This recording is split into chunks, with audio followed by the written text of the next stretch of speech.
Ratas. Era una noche cualquiera. En un edificio viejo en el centro de la ciudad vivía Sebastián, un hombre solitario, recién divorciado. Llegaba a su departamento después de un largo día de trabajo. Agotado, decidió tomar un baño. Abrió la regadera y se dispuso a entrar a la ducha. Al entrar al baño notó el agua estancada en la tina de baño. Era un indicativo que el agua no estaba drenando de forma correcta. Un olor de cloaca llenó por completo el cuarto de baño. Sebastián decidió destaparlo él mismo. Con un martillo y un desarmador, tomó una lámpara de mano y se dirigió a la coladera. Iluminando con la tenue luz de la lámpara dio unos martillazos para aflojar un poco la coladera y con el desarmador aflojó los tornillos. Quitó la tapa de la coladera lentamente y notó un tapón de cabello que obstruía la cañería. Dio unos golpes con el martillo a la tubería para poder quitar el tapón. Sebastián golpeó tan fuerte que no solo consiguió quitar la bola de pelo que obstruía la cañería, sino que la había hecho más grande, como para poder observar las entrañas del sistema de tuberías. Sebastián, frustrado, solo alcanzó a colocar la tapa de coladera sobrepuesta,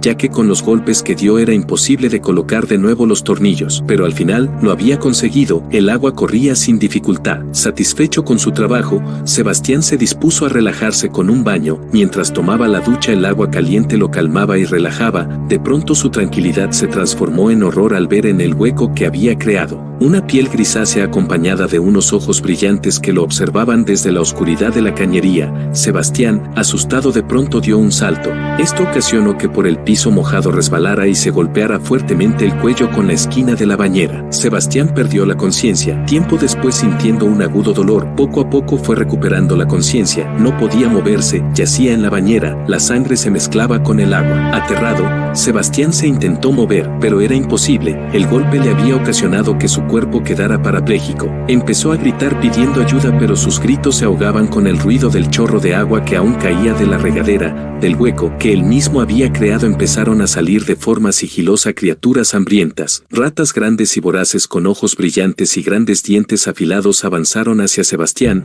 Horrorizado observaba cómo las ratas comenzaban a devorarlo vivo. Los dientes de los roedores se clavaban en las extremidades de Sebastián. Este veía cómo las ratas lo mordisqueaban arrancando trozos de piel y nervios. El único alivio de Sebastián era que con el golpe había perdido sensibilidad, pero ese alivio se volvió terror al observar a las ratas acercarse a su cara. Empezaron a mordisquearlo. Sebastián sentía cada afilado diente penetrar sus mejillas y arrancar trozos de piel. La última imagen de Sebastián fue de una enorme rata acercarse a sus ojos y apretándolos tratando de evitar que se los arrancara. Un último grito salió de la garganta de Sebastián antes de perder la conciencia. Su vida en una lenta agonía se fue apagando poco a poco mientras los roedores empezaban a devorar sus entrañas. Tiempo después, al notar la ausencia de Sebastián y por un fétido olor que salía del departamento, los vecinos acompañados de la policía ingresaron al inmueble, solo para encontrar los restos del joven en la bañera.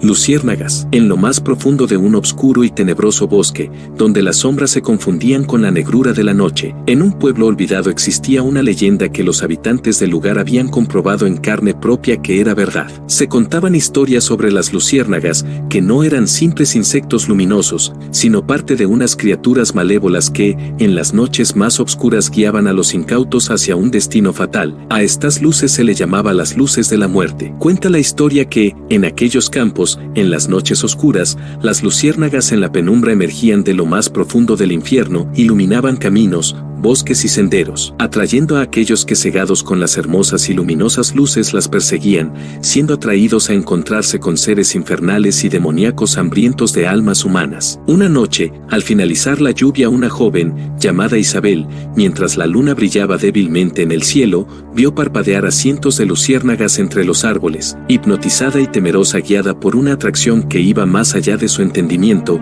no pudo más que seguir las luces que la internaban en el oscuro bosque. A medida que avanzaba, el bosque y el aire se volvía más denso y silencioso, todo esto como si el mismo bosque supiera o temiera el destino que le esperaba a la pobre joven. Las luces la llevaron a un claro descubierto en el centro del bosque, donde grandes pinos y robles se levantaban majestuosos simulando una muralla. Cuando Isabel llegó, una presencia oscura se materializó lentamente. Seres demoníacos, con ojos incandescentes y cuerpos sombríos, surgieron de la penumbra, siendo atraídos por el olor y la esencia de la humanidad de Isabel, un aroma que les parecía sencillamente delicioso. Al darse cuenta de esto, aterrorizada, Isabel intentó huir, pero miles de luciérnagas unidas formaron un muro impenetrable, dejando a la pobre de Isabel atrapada y a merced de las demoníacas criaturas. Poco a poco las criaturas diabólicas avanzaron hacia Isabel, las luces de los insectos brillaron intensamente llenando el claro con una luminosa luz. Isabel observó aterrada el rostro retorcido y espeluznante de los demonios, seres del infierno con grotescos cuerpos deformes, cicatrices de quemaduras, ámpulas donde supuraba una viscosa y fétida pus, ojos rojizos, cuernos retorcidos y babeando una espesa y verde saliva, deleitándose con el miedo de la pobre mujer. Estos demonios no deseaban más que probar la esencia, alma y cuerpo de Isabel. Isabel cerró los ojos, quiso gritar, pero de su garganta no salió rastro de voz. Un demonio, aferrado a su yugular, le impidió el grito. Muchos demonios más se aferraban a sus extremidades, tratando de desmembrar el pobre cuerpo de Isabel. La joven resignada cerró los ojos, mientras las criaturas la envolvían ávidos de saciar su apetito.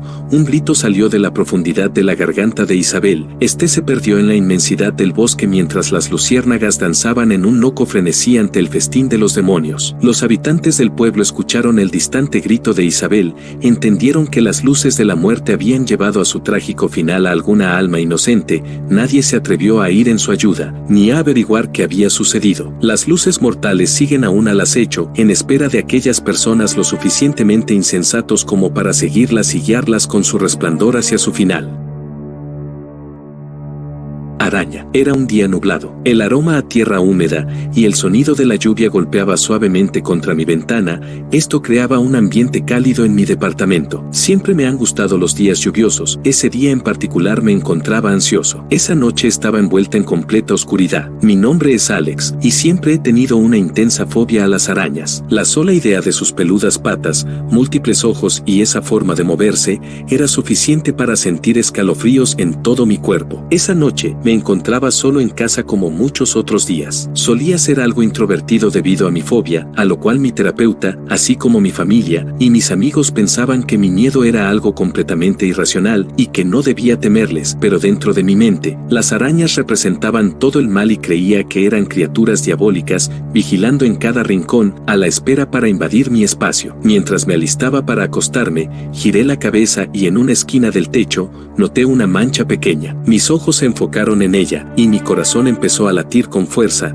Quería salirse de mi pecho. No había duda, era una araña, pequeña pero aterradora. Me quedé inmóvil, observándola con una mezcla de asco y pavor. Mis pensamientos se volvieron turbios, y la paranoia se apoderó de mí. Quise ignorar su presencia, pero mi mente me hacía pasar malas jugadas pensando en que esa pequeña araña crecería y crecería, convirtiéndose en un enorme monstruo que terminaría por atacarme y devorarme mientras dormía. De donde pude tomé valor y agarrando un bate de béisbol lo quise lanzar hacia la esquina donde minutos antes se encontraba la araña, pero en ese momento, frente a mis ojos, la araña desapareció. Un escalofrío recorrió mi cuerpo mientras frenéticamente buscaba por todas partes con mi mirada a la pequeña araña. Mis manos temblaban, sentía que perdía la respiración. El sudor corría por mi frente y mis piernas no reaccionaban. La paranoia crecía a cada instante. Mi mente desequilibrada veía amenazas en cada sombra y cada rincón de mi habitación. Busqué por toda mi recámara, pero no hallé nada. La araña había desaparecido. Mi mente se llenó de imágenes de arañas acechándome desde todos los ángulos de mi habitación,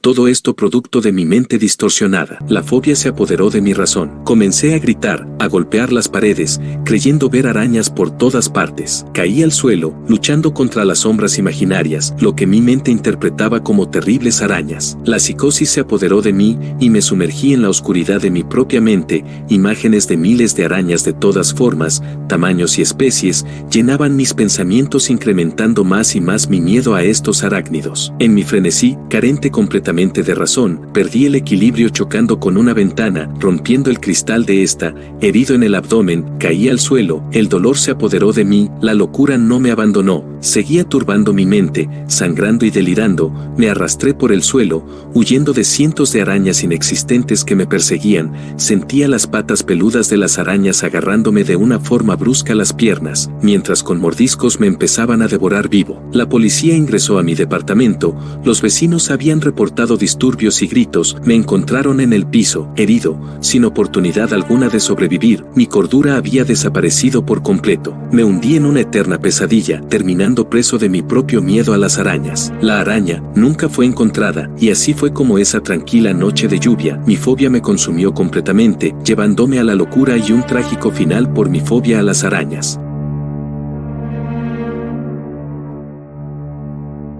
Los ojos del perro. Cuando era pequeño, Carlos escuchó muchas leyendas e historias de sus abuelos. Al vivir en un pueblo alejado, esa era la mejor forma de pasar el rato, escuchando las viejas historias fantasiosas, o al menos eso pensaba. Se contaba sobre una antigua leyenda que hablaba de una práctica macabra, la cual consistía en colocar las lagañas de los perros en los propios ojos, esto para poder observar el mundo de los muertos. Decían que aquellos que hacían esto podían ver gente muerta, espíritus o entes que no pertenecían a este plano. Carlos, curioso por lo que había escuchado, un día decidió probar si esto era verdad. Esa misma noche en su habitación, Carlos se acercó a su fiel perro que lo observaba curioso acercarse hacia él, y en la oscuridad se apresuró a realizar este ritual. Sus manos temblaban al tomar las lagañas de su perro. El animal lanzó un gruñido, tratando de advertir a su amo el no hacer lo que tenía pensado, ya que es bien sabido que los ojos de los perros pueden ver seres y entes que las personas no pueden ver. Carlos ignoró la advertencia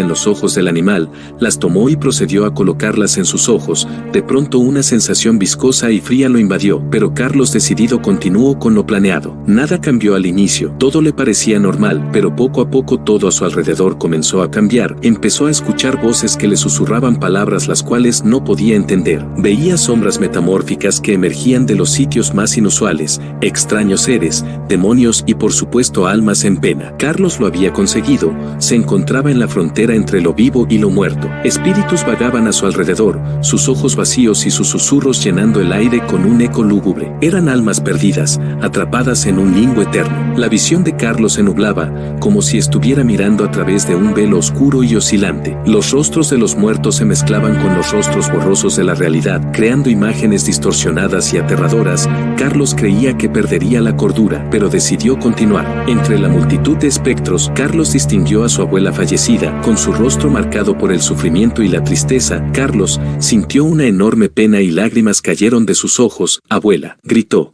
Pero el alma de su abuela siguió caminando, ignorando a su nieto. Los gritos de Carlos se perdieron ante los susurros de las almas perdidas. El tiempo pareció detenerse entre esos mundos, y Carlos sintió una opresión en el pecho que parecía anunciar un inminente peligro. Un extraño ser estaba parado frente a Carlos observándolo fijamente. Su mirada vacía se clavaba en él. Este ente, un ser enorme, parecía ser el mismo demonio, de oscuro color rojo, vestido en harapos, grandes cuernos y enormes ojos amarillos, realmente imponente. Este ser lentamente avanzó hacia él. Carlos sintió un terror indescriptible, ya que todos los seres con los que se había topado lo ignoraban excepto este ser. Desesperado por volver a su realidad, se arrancó las lagañas de los ojos y cayó al frío suelo de su habitación, jadeando y temblando. Cuando abrió los ojos, se encontró de nuevo en su habitación, el perro a su lado, mirándolo fijamente. De repente su perro se empezó a convertir en una masa de carne sin forma alguna, una mano descarnada. Lo señaló. Carlos levantó la mirada y para su sorpresa seguía en esa dimensión. El quitarse las lagañas de los ojos no había funcionado, no había podido regresar a su mundo. Temblando de miedo y llorando, Carlos gritó. Todos los seres que ahí se encontraban voltearon a verlo. Carlos no podía creerlo. Ya era parte de ese mundo, solo que para su mala suerte, su cuerpo físico se encontraba atrapado también en ese limbo sin tiempo ni espacio. Estaba condenado a vagar con sufrimiento eterno, no solo en alma, sino también en su cuerpo. Su curiosidad lo llevó a un sufrimiento eterno del que nunca escapará. Queda como advertencia nunca intentar mirar a través del velo de los muertos, pues las consecuencias pueden ser más aterradoras de lo que puedan imaginar. La frontera entre la vida y la muerte es un lugar oscuro y peligroso, y nadie debería jugar con los límites de lo desconocido.